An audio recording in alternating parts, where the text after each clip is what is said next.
Hello everybody and welcome to another edition of a late night screen review. Tonight we're talking about Never Let Go. Never Let Go. Y'all ready? Never let go. Never let go. Never let go. Never let go. It's been hard on you boys since the world ended. But remember, one touch without a rope on is all it takes. FYI, I was kind of supposed to do it with a bit of rope around my neck, never let go, but I realised I got home, I didn't have any rope to hand, so I just had to use my my nightgown string thing. Yeah. So hey everyone out there, yeah, and again, another impromptu filming. Apologise for the poor videography, but again, sometimes it's just kind of has to be the way it's going to be. You're very busy with real life stuff, work, all that kind of boring stuff. So apologies for that, but obviously we'll try our best to kind of do, more kind of in studio videography. But just for now, this is okay. This will do. It's a little bit dark, but we'll get through. Who knows? So Never Let Go. I was lucky enough to go to my local Cineworld and I went for a secret screening, which is something they do at Cineworld every month or so. You go to the cinema, you have no idea what's going to be seen, it's going to be a new release, and you get what you get given. And I was hoping for Nosferatu, but I got Never Let Go, and I was not disappointed. So what's the story? Oh, it's not attached. So Never Let Go tells the story of it's like post-apocalyptic world. The whole world's been taken over by an evil, like a demonic force, and everybody's been possessed, or they're almost like zombies, and loads of people have been killed, and the evil creates images and kind of false illusions to lure people out to kill them. So it might take the form of your ex-partner or a family member or whatever to get you to come out.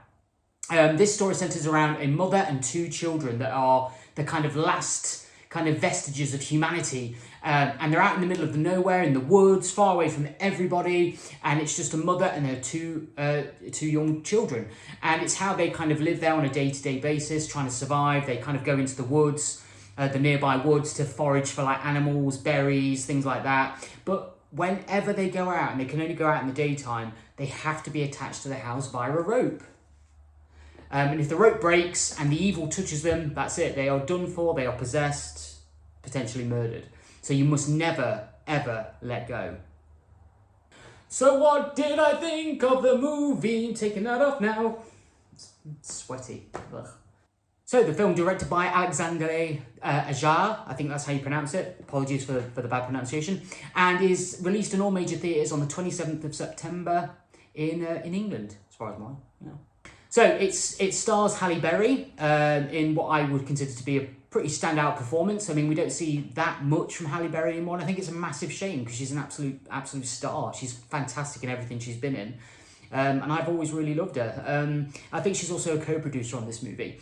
And the film doesn't have many cast members. It's literally just the mother, Halle Berry, and her two children. Played by Percy Daggs and Anthony Jenkins. And again, as children actors, brilliant, absolutely fantastic. I think especially Percy Daggs, who seems to be the younger out of the two, although I'm not sure, but incredible performance from that child actor. And other than that, there's the odd kind of person that comes along who's possessed, or a sort of a figment of possibly a figment of the mother's imagination. So the whole film is is it real or is it not real? And this is thing that I've talked about before in horror that I really enjoy. Just a simple story, not many characters, a great conceit, a great conceit, a great premise, and just very simple storytelling. But the whole thing centers around, is the mother crazy? Is this thing not real? And she's just taken her children away from civilization and lied to them for years? Or is this actually happening? Because the other caveat as well is that because the mother has seen death or something like that, she's the only one that can see the imagery, and the children can't see it. I think it's maybe because they're too young or they're innocent or something along those lines, but they can't see anything. Only the mother can see the visions. But there are telltale signs. There are bodies in the woods. There are burnt out cars and things like that, but we don't know if we and the children can see them, or if it's just told through the eyes of the mother. So it's very clever. So the whole way through the movie, and it's a very simple film, that's the conceit. Is this really happening, or is the mother just gone a bit crazy? you know, we have these kind of ideas that it's suggested that she's killed the father and her mother, the grandmother of the children, and because it's her mother's house that they're in.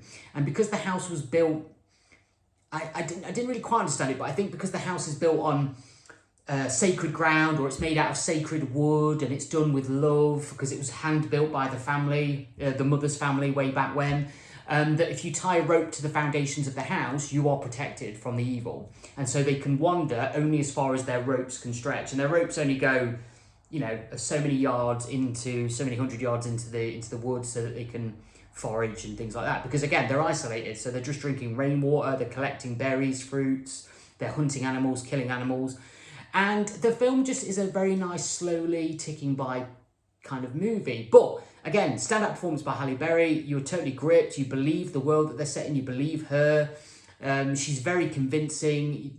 There's a lot of love there in the family, and it really comes across from both the two children and the mother. And you are completely into this. Like, it's a character-driven movie. And the suspense is real, and it carries through throughout the whole film. The whole film is kind of, there's a slow building dread. You know things are going to go wrong. Obviously, a little bit like a kind of Night of the Living Dead thing. You know that the demons are going to get in at some point. And the mother always says, obviously, if you get touched, you will be infected, and then you will be forced to come back into the house and kill us, or I will, or whatever. So whoever gets basically possessed is going to kill the rest of the family, because that's how the evil works. And we're never really told what the evil is, or where it came from, or what it's about.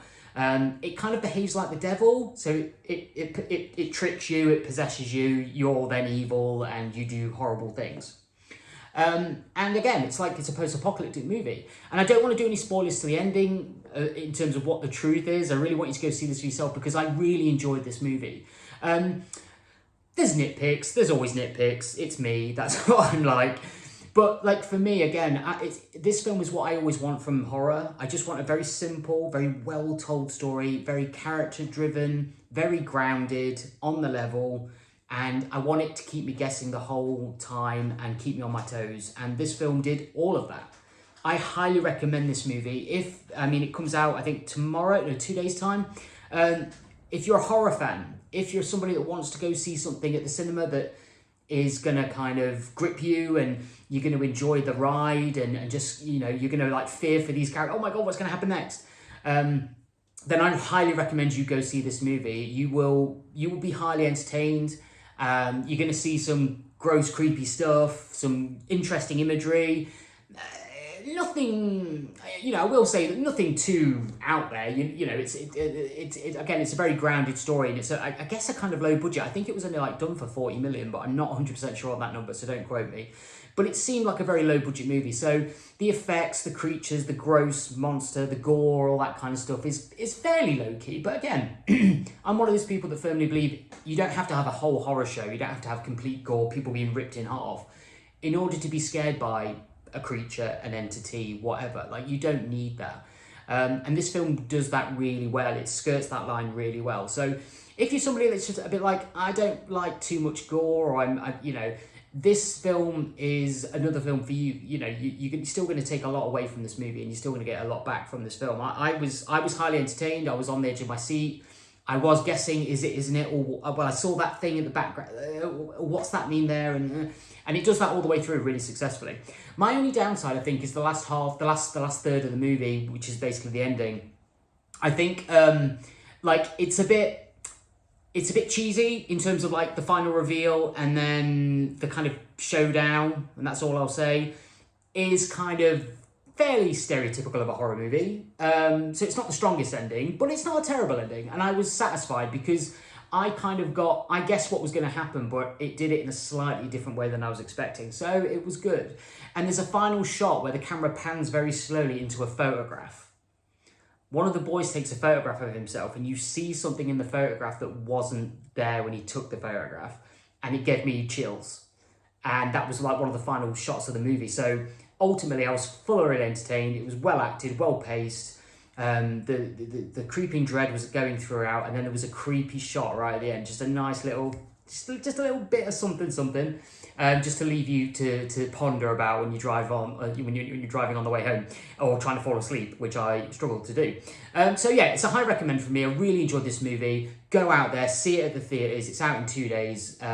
It's great to see Halle Berry back on the big screen and in such a strong performance. Yeah, go see it now. What I will say is, just a quick mention, I have seen Speak No Evil, which was a really good movie. If you haven't seen that, go see it. I just didn't get time to do a late night screen review.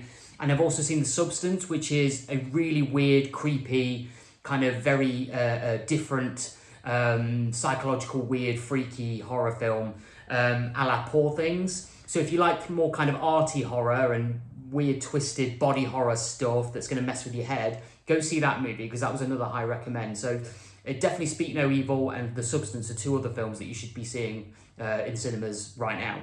But that's it for this review, guys. Until next time, stay safe, stay scared, and we'll see you soon.